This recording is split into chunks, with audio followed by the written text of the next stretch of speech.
Qu'est-ce qu'une molécule? Une molécule est la plus petite partie d'un corps ou de la matière qui en conserve les propriétés. Une molécule est formée d'une combinaison de minimum 2 atomes.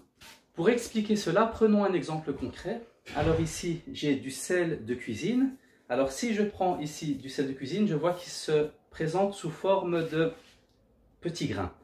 Comment faire pour obtenir une molécule de sel de cuisine? C'est tout simple, il suffit de découper ce grain jusqu'à ce qu'on n'arrive plus à le découper. Donc jusqu'à ce qu'on arrive à une molécule de sel. La molécule de sel, c'est une molécule de chlorure de sodium, donc une molécule de NaCl. Alors, la molécule de NaCl, elle est composée de 2 atomes, un atome de chlore et un atome de sodium, et c'est la plus petite partie de sel qui en garde les propriétés. Donc, c'est-à-dire que, bon, voilà un exemple, le sel, quand on le goûte, il a la propriété d'avoir ce goût salé. Donc la molécule de sel garde cette propriété, donc le NaCl garde la propriété d'avoir ce goût salé. Prenons un deuxième exemple, l'eau.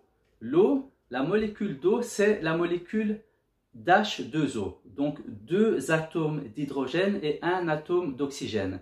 C'est la plus petite partie de l'eau qui garde les propriétés de l'eau. Donc les propriétés de l'eau, par exemple, l'eau ça mouille, l'eau ça bout à 100 degrés, etc. Donc cette molécule garde les propriétés de l'eau.